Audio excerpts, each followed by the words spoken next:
Hello मेरे प्यारे साथियों, तो आपका स्वागत करता हूं अपनी इस क्लास में। आज का सेशन चलने वाला है करंट अफेयर के नाम। और ये करंट अफेयर कब का होने वाला है? 9, 10, 11, 12। आज हम लोग 100 करंट अफेयर को इस सेशन में करेंगे। वन लाइनर है, मतलब एक सेंटेंस में, एक वाक्य में, और उसका आंसर है आपको, और आपके दिमाग में इसे बैठा लेना है, क्योंकि हम लोग जानते हैं कि हमारे महत्वपूर्ण एग्जामिनेशन हमारे सामने आने वाले हैं। अभी बीपीएससी का एग्जाम है, एसएससी की कई एग्जाम है। करंट अफेयर हर एक एग्जामिनेशन के लिए बहुत ही इंपॉर्टेंट है। करंट अफेयर बीपीएससी के एग्जामिनेशन में 20 से 25 नंबर में होते हैं। एसएससी के एग्जामिनेशन में भी अपना कंटेंट बहुत तगड़ा रखते हैं, और हमें करंट अफेयर हमेशा फंसाता है हमारे एग्जाम में, अगर हमने उसे रेगुलर बेसिस पे नहीं पढ़ा तो। हालांकि इस सेशन में आपको केवल करंट अफेयर्स ही नहीं मिलेंगे। इस सेशन में आपको जितने भी राष्ट्रीय, अंतरराष्ट्रीय, राज्य व्यवस्था, अर्थव्यवस्था, विज्ञान, तकनीक, खेल जगत, पुरस्कार, सम्मान, महत्वपूर्ण दिवस, इसके साथ साथ जो भी हिस्ट्री, ज्योग्राफी, पॉलिटिकल साइंस, इतिहास हो, भूगोल हो, राजनीति शास्त्र हो, विज्ञान संबंधित जो भी हो, भौतिकी, फिर जीव विज्ञान, फिर रसायन विज्ञान, बायोलॉजी, केमिस्ट्री, फिजिक्स, इसके अलावे जितने भी कंटेंट आपको जीके जीएस में मिलते हैं वो सभी आपको इस चैनल पर मिलेंगे। इस चैनल पे मेरे साथ ऑनलाइन जुड़ने के लिए बच्चे लोगों को हमसे कनेक्ट होना पड़ेगा। हमारे व्हाट्सएप नंबर पे आप कॉल कीजिएगा, जो कि यहाँ पे फ्लैश हो रहा है। इस व्हाट्सएप नंबर पे कॉल या मैसेज करने के बाद आपको इसकी लिंक भेजी जाएगी, जिससे आप लोग आसानी से मेरे इस क्लासेस को ज्वाइन कर सकते हैं। अदरवाइज ये क्लासेस तो लाइव, ऑफलाइन और ऑनलाइन आएगा ही आएगा, लेकिन पार्टिकुलरली उन बच्चों लोगों के लिए जो मेरे समक्ष रख के और इसकी तैयारी करते हुए मुझसे प्रश्न करना चाहते हैं या इस क्लास के द्वारा ज्वाइन होना चाहते हैं, वो मात्र 91 रुपीज में, केवल 91 रुपया में इस क्लास को ज्वाइन कर सकते हैं, और लगभग जीके जीएस के जितने भी बेसिक कॉन्सेप्ट से लेकर हायर कॉन्सेप्ट्स हैं वो सबको क्लियर कर सकते हैं। तो चलिए बिना देर किए हुए स्टार्ट करते हैं हमारे प्रतियोगिता दौर की सबसे पक्की तैयारी साहिल सर के साथ। करंट अफेयर जीके जीएस के साथ में हम लोग आज जो लेने वाले हैं वो हम लोग 100 करंट अफेयर्स को लेने वाले हैं। ओके, 100 करंट अफेयर्स में हम लोग 4 दिन कवर करेंगे, क्योंकि बच्चे लोग आज ही ये सेशन हम लोग का स्टार्ट कर, अब ये कंटिन्यू चलते रहेगा इसी समय में। 7 बजे टाइमिंग है, 7 बजे से आ जाएगा, 7 बजे से आपका ये क्लासेस लाइव हो जाएगा। ओके, 7 बजे से बच्चे लोग, मेरे प्यारे बच्चे लोग, ये क्लासेस लाइव हो जाएगा, और इस लाइव के दौरान में हम लोग वीवीआई करंट अफेयर्स को देखेंगे। सबसे पहले आज का करंट अफेयर जो है वो हम लोग 9 से 10 जून का करंट अफेयर देखेंगे, ध्यान से देखना है। ओके, इसमें 9 जून में हम लोग 25 current affairs, important current affairs को हम लोग देखेंगे।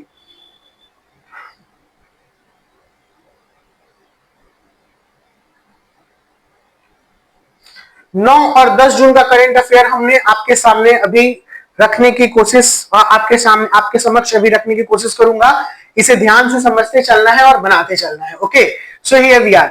हम लोग देख रहे हैं यहां पर 9 जून 2026 के क्वेश्चंस में 9 जून 2026 का क्वेश्चन जो हमारा है, सबसे पहले आ रहा है, एपीईडीए ने झारखंड से पहली बार आम का निर्यात किस देश को कराया? एपीईडीए ने झारखंड से पहली बार आम का निर्यात किस देश को कराया गया है? तो यह है यूनाइटेड किंगडम। बच्चे लोग, एपीईडीए का फुल फॉर्म क्या होता है? तो ये एग्रीकल्चरल से रिलेटेड होता है। एग्रीकल्चरल यानी कृषि। ओके, यानी कृषि जो होते हैं, कृषि का एक अपना अथॉरिटी होता है, एक अपनी ऑर्गेनाइजेशन होती है। मैं अभी जस्ट आपको दिखाता हूं। एपीडीए का जो फुल फॉर्म होता है वो agricultural and processed food product export development authority. क्या है? एग्रीकल्चरल एंड प्रोसेस्ड फूड, यानी कृषक गण के द्वारा, यानी जो भी कृषि है और उनके द्वारा प्रोसेस्ड फूड प्रोडक्ट होता है, और इस प्रोसेस्ड फूड प्रोडक्ट को जो एक्सपोर्ट किया जाता है, एक्सपोर्ट का मतलब निर्यात और इंपोर्ट का मतलब होता है आयात, ये किया जाता है, ये डेवलपिंग अथॉरिटी ही जो होती है। तो ये झारखंड से कहां पर भेजी गई है, ये इसके बारे में अभी चर्चा चल रही थी।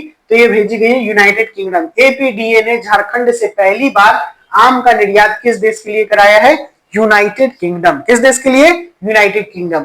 प्रश्न नंबर 2 पे आते हैं, झारखंड से निर्यात किए गए आम की किस्म क्या थी? तो झारखंड से जो निर्यात है आम की किस्म वो है अम्रपाली। क्या नाम है? अम्रपाली। आप अम्रपाली को ध्यान से पढ़ लीजिएगा, ये इट्स मीन अम्रपाली को ध्यान में रख लीजिएगा। अम्रपाली कौन है बच्चे लोग? अम्रपाली। ओके, अम्रपाली झारखंड से निर्यात किए गए आम की किस्म क्या थी? ये थी अम्रपाली। क्या थी सर? अम्रपाली। प्रधानमंत्री सुरक्षा मातृत्व अभियान, इसको भी हम लोग PMSMA बोलते हैं शॉर्ट फॉर्म में, PMSMA के कितने वर्ष पूरे हो गए? तो ये 10 वर्ष पूरे हो गए हैं। कितने वर्ष पूरे हो गए हैं? 10 वर्ष पूरे हो गए हैं। प्रधानमंत्री सुरक्षा मातृत्व अभियान 10 वर्ष पूरे हो गए हैं। PMSMA योजना कब शुरू हुई थी? 9 जून 2016 को, और यही 9 जून 2026 को आप देख सकते हो कि कितना, तो पूरे 10 वर्ष पूरे हो चुके हैं इसे। तो ये क्वेश्चन इंपॉर्टेंट बनता है आपका एग्जाम में, क्योंकि अभी रिसेंट के जितने भी एग्जाम हो सकते हैं उसमें ये क्वेश्चन आने की संभावनाएं हैं। PMSMA कितने जून को? 9 जून 2016 को शुरू हुआ था और इसके पूरे 10 वर्ष हो चुके हैं। बॉन क्लाइमेट कॉन्फ्रेंस 2026, बॉन क्लाइमेट कॉन्फ्रेंस 2026 किस देश में आयोजित हो रहा है? ये जर्मनी में हो रहा है। किस में हो रहा है? जर्मनी में हो रहा है। SB64 सम्मेलन किससे संबंधित है? ये जलवायु परिवर्तन से संबंधित है। SB64 किससे संबंधित है? सर जलवायु परिवर्तन से संबंधित है। फिच रेटिंग्स ने फाइनेंशियल ईयर 27, FY रिप्रेजेंट करता है फाइनेंशियल ईयर को। फिच रेटिंग्स ने फाइनेंशियल ईयर 2027 में भारत की जीडीपी वृद्धि का अनुमान कितना किया है? तो फिच रेटिंग के द्वारा 6.4% भारत की जीडीपी वृद्धि दर मानी गई है। ओके, फाइनेंशियल ईयर 2027 में जीडीपी का मतलब होता है, जीडीपी का मतलब क्या होता है? बोलिए। Gross domestic product. ओके, आगे आरबीआई के अनुसार क्वार्टरली 4 यानी क्वार्टर 4 फाइनेंशियल 2026 में भारत का करेंट अकाउंट सरप्लस कितना रहा है? आरबीआई के अनुसार Q4 फाइनेंशियल 2006 में भारत का करेंट अकाउंट सरप्लस कितना रहा है? ये है 7.1 अरब डॉलर। कितना रहा है? 7.1 अरब डॉलर रहा है इसका। आइए यहां पर ये कहता है आरबीआई के अनुसार, ये तो हो गया। 9वां नंबर, भारत का balance of payment Q4 financial year में कितना रहा है? भारत का अभी तो सरप्लस हमने देखा कि करंट अकाउंट सरप्लस कितना है? 7.1 अरब डॉलर आरबीआई के अनुसार, और balance of payment quarterly financial year 26 में कितना रहा है? ये 7.2 अरब डॉलर अधिशेष रहा है। 7.2 अरब डॉलर कितना रहा है? 7.2 अरब डॉलर। आइए अगले प्रश्न पे चलते हैं। भारत ने Q4 फाइनेंशियल ईयर 2026 में रिकॉर्ड रेमिटेंस कितनी प्राप्ति की है? रिकॉर्ड रेमिटेंस कितनी प्राप्ति की है? तो 43.5 अरब डॉलर। दोस्तों चल क्या रहा है? ये करंट अफेयर्स चल रहा है। करंट अफेयर्स हम लोग पढ़ रहे हैं 9 और 10 तारीख का। भारत ने क्वार्टरली फाइनेंशियल में कितना रेमिटेंस? 43.5 अरब डॉलर। सिपरी रिपोर्ट के अनुसार भारत ने 2025 में क्या बढ़ाया? तो परमाणु हथियार का भंडार बढ़ाया है सिपरी रिपोर्ट के अनुसार। किसके अनुसार? सिपरी रिपोर्ट के अनुसार। बच्चे लोग और मेरे साथियों, आप कह रहे होंगे कि सिपरी क्या होता है, तो सिपरी के बारे में आप जानिए कि सिपरी क्या होता है। ओके,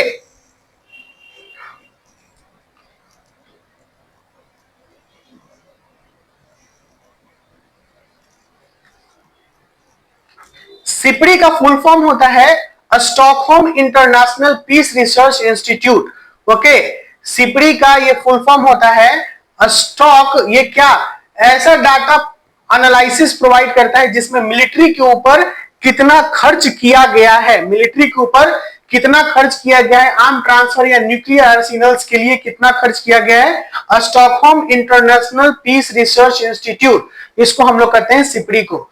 रिपोर्ट के अनुसार भारत ने 2025 में क्या बढ़ाया? परमाणु हथियार भंडार बढ़ाया है। जोजिला टनल किस क्षेत्रों को जोड़ेगी? ये कश्मीर और कारगिल को जोड़ती है। किसको जोड़ती है? कश्मीर और कारगिल को। जोजिला टनल किससे जुड़ा हुआ है? कश्मीर और कारगिल। उज्ज्वला योजना में सब्सिडी वाले सिलेंडरों की संख्या घटकर कितनी हो गई है? ये 4। ये प्रश्न आ सकता है क्योंकि अभी जिस तरीके से परेशानी चल रही है अलग अलग देशों के बीच में, उससे भारत बहुत ज्यादा प्रभावित हुआ है और खास करके फ्यूल के मामला में, ईंधन के मामला में भारत बहुत ज्यादा प्रभावित हुआ है बच्चे लोग। साथियों, तो कितना पहले 9 था, उससे पहले 12 था, 12 से 9 कर दिया गया और 9 से कितना कर दिया गया? 4 कर दिया गया। ओके, आइए, उज्ज्वला योजना में सब्सिडी वाले सिलेंडर की संख्या घटाकर 4 कर दी गई है। NFHS6 किससे संबंधित है? ये राष्ट्रीय परिवार स्वास्थ्य सर्वेक्षण से संबंधित है। किससे संबंधित है? राष्ट्रीय परिवार स्वास्थ्य सर्वेक्षण। आप इसका फुल फॉर्म इसी से पता कर सकते हैं, national family health survey. National family health survey, राष्ट्रीय परिवार स्वास्थ्य सर्वेक्षण NFHS संबंधित है राष्ट्रीय परिवार स्वास्थ्य सर्वेक्षण से। आगे, ये सेंसस 2027 क्यों महत्वपूर्ण माना जा रहा है? विकास एवं प्रतिनिधि के द्वारा या विकास एवं प्रतिनिधि के लिए माना जा रहा है। सेंसस 2027 क्यों महत्वपूर्ण माना जा रहा है? विकास एवं प्रतिनिधित्व। भव्य पोर्टल किससे जुड़ा हुआ है? औद्योगिक निवेश से। भव्य पोर्टल किससे जुड़ा हुआ है? औद्योगिक निवेश से। ये आ सकता है क्वेश्चन, ये सारे, ठीक है ना। क्वेश्चन ध्यान से समझते जाना है, पढ़ते जाना है। वन लाइनर है, मैंने बहुत अरेंज करके शांति से इसे बता दिया है ताकि ज्यादा पढ़ने का, ज्यादा दिमाग लगाने का जरूरत नहीं। एक बार में भव्य पोर्टल, औद्योगिक निवेश। एलपीएमएस प्लेटफॉर्म किससे संबंधित है? सीमा पार माल परिवहन से। एलपीएमएस किससे संबंधित है? सीमा पार माल परिवहन से। भारत का नया बिट मॉडल किससे संबंधित है? विदेशी निवेश संरक्षण से। भारत का नया बिट मॉडल किससे संबंधित है? विदेशी निवेश संरक्षण से। इंक्लूसिव ट्रांसफॉर्मेशन का उद्देश्य क्या है? इंक्लूसिव ट्रांसफॉर्मेशन का उद्देश्य समावेशी विकास है। क्या है? समावेशी विकास। क्लाइमेट एडेप्टेशन फाइनेंस किस विषय से जुड़ा हुआ है? जलवायु वित्त से। क्लाइमेट एडेप्टेशन फाइनेंस किस वजह से जुड़ा हुआ है? जलवायु वित्त से। तो आप समझ सकते हैं, क्लाइमेट का मतलब होता है जलवायु और फाइनेंस का मतलब होता है वित्त, तो इसीलिए जलवायु वित्त से। आगे, लॉस एंड डैमेज फंड किससे जुड़ा हुआ है? जलवायु क्षति सहायता से। लॉस एंड डैमेज फंड किससे जुड़ा हुआ है? जलवायु क्षति सहायता से। ओके, COP31, ये तो आप समझ में आ रहा होगा। COP31 के बारे में बहुत बार सुने होंगे। तो COP31 की बैठक जो होती है ये भी बहुत इंपॉर्टेंट है। COP31 की तैयारी हेतु कौन सी बैठक आयोजित हुई? SB64। क्या हुई? SB64। और अभी जस्ट SB64 को लेकर हम लोगों ने पढ़ा था कि कितना पैसा खर्च हुआ है SB64 को लेके, ठीक है ना। सिप्री रिपोर्ट के अनुसार कहां गया जोजिला? NFS6 पर। हाँ, भारत में क्वार्टर रेमिटेंस 45 अरब डॉलर। अच्छा, ये कहां चला गया? NFS6। खैर कोई बात नहीं, आइए इसी पे देखते हैं हम लोग क्या कहता है कि COP31 की तैयारी हेतु SB6 हेतु कौन सी बैठक आयोजित हुई है? SB64। कौन सी आयोजित हुई है? SB64। भारत की सेवा निर्यात प्राप्तियां क्वार्टरली 4 फाइनेंशियल ईयर 26 में कितनी रही है? 60.4 अरब डॉलर। कितनी रही है? 60.4 अरब डॉलर। ब्यूरा फार्मर प्रोड्यूसर्स कंपनी किस राज्य से संबंधित है? झारखंड से। ब्यूरा फार्मर प्रोड्यूसर कंपनी किस राज्य से संबंधित है? झारखंड से। आगे, 9 जून को मनाया जाने वाला प्रमुख स्वास्थ्य कार्यक्रम क्या है? PMSMA दशक समारोह। और अभी जस्ट हमने पढ़ा था कि 9 जून 2016 को ये शुरू हुआ था PMSMA, और इसके 10 साल हो गए हैं। 9 जून 2026 को ये पूरा हुआ है, ठीक है, ये पूरा हुआ है। आइए, ये 9 तारीख का 25 क्वेश्चन बच्चे लोग हम लोगों ने देख लिया। अब हम लोग 10 जून के 25 क्वेश्चंस को हम लोग देखेंगे। कितने जून के? 10 जून के 25 क्वेश्चंस को हम लोग देखेंगे। 10 जून 2026 के 25 क्वेश्चंस क्या है? प्रधानमंत्री नरेंद्र मोदी किस अंतरराष्ट्रीय सम्मेलन में भाग लेने वाले हैं? तो प्रधानमंत्री नरेंद्र मोदी जो अंतरराष्ट्रीय सम्मेलन में भाग लेने वाले हैं वो G7 समिट 2026 है। कौन है? G7 summit 2026। G7 समिट 2026 कहां आयोजित हो रहा है? फ्रांस में। क्वेश्चन आ सकता है, MBBI है। G7 समिट 2026 कहां आयोजित हो रहा है? फ्रांस में। G7 में मोदी किस अमेरिकी राष्ट्रपति से मिलने की संभावना है? तो किस अमेरिकी राष्ट्रपति एक ही है अभी? डोनाल्ड ट्रंप, जो दुनिया में चर्चा का विषय बने हुए हैं। भारत अमेरिका वार्ता का प्रमुख विषय क्या होगा? भारत अमेरिका के बीच में क्या बात होगी अगर दोनों में मुलाकात होगी? तो व्यापार एवं H1B वीजा को लेके। और अभी H1B वीजा को लेके आपको ये भी पता होना चाहिए कि वहां की अमेरिकन जो कोर्ट है और जो अमेरिकन कोर्ट कही जाती है, वहां पर H1 वीजा के लिए जो पैसे ली जा रही थी उसको कोर्ट ने बहिष्कार कर दिया, यानी उसे कोर्ट ने एथी कर दिया है, खारिज कर दिया है कि नहीं, ये H1 जो वीजा है उस पे पैसा लेना गलत है, ठीक है ना।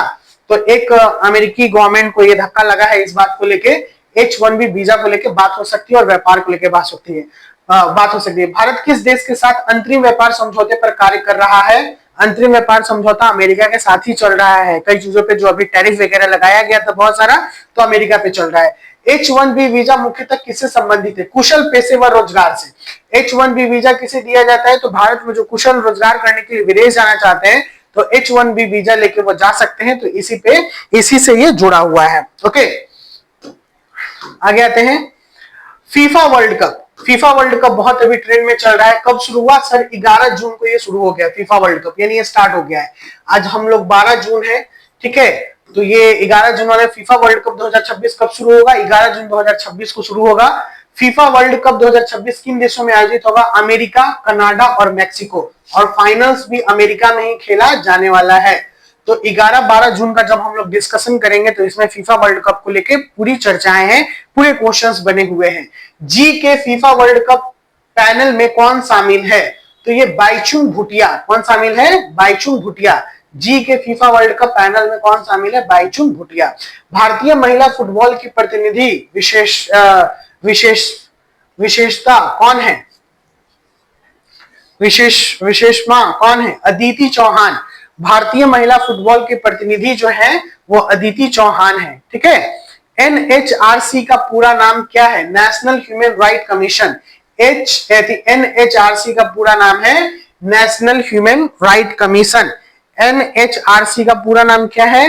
National human right commission. ये याद रखिएगा, ये सब ध्यान में रखते चलिएगा।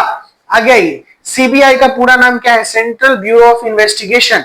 ट्राई का पूरा नाम क्या है? Telecom regulatory authority of India. Current affairs AI के अनुसार 10 जून के प्रमुख विषयों में कौन शामिल है? NHRC, ठीक है ना, ये वाला। अभी ये ध्यान रखिएगा। चलिए अगले प्रश्न पे आते हैं। 15 नंबर। 10 जून 2026 को पंचांग किस पक्ष में है? ये पंचांग कृष्ण पक्ष में है। 10 जून 2026 की तिथि क्या है? 10वीं। 10 जून का नक्षत्र कौन सा है? उन्नरा भाद्रपद नक्षत्र, उत्तरा भाद्रपद नक्षत्र। G7 समिट में ऊर्जा सहयोग पर चर्चा किन देशों के बीच होगी? भारत और अमेरिका के बीच में। भारत किस देश के साथ टैरिफ समझौते पर चर्चा कर रहा है? अमेरिका।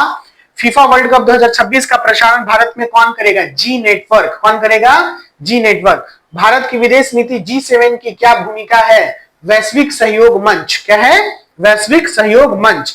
अंतरराष्ट्रीय व्यापार वार्ता में भारत का मुख्य लक्ष्य क्या है? ये अनुकूल व्यापार शर्तें हैं, यानी भारत के पक्ष में व्यापार अगर शर्तें मान ली जाती है तो ये बहुत बेहतर होगा, ये अच्छा होगा। 2026 विश्व कप का पहला दिन कौन सी तारीख है? 11 जून 2026। मोदी ट्रंप की बैठक की संभावित तारीख क्या है? 15 से 17 जून 2026 के दिन में दौरान में ये माना जा रहा है। 10 जून 2026 करंट अफेयर का प्रमुख फोकस क्या रहा है? G7, व्यापार और फीफा वर्ल्ड कप। तो हमने दोस्तों 9 और 10 जून के करंट अफेयर्स को आज अच्छे से ध्यान में रखते हुए पढ़ा है और जाना है। ओके, हम लोग इसके आगे 11 और 12 जून के करंट अफेयर्स को देखेंगे। चलिए मिलते हैं नेक्स्ट करंट अफेयर 11 और 12 जून के साथ।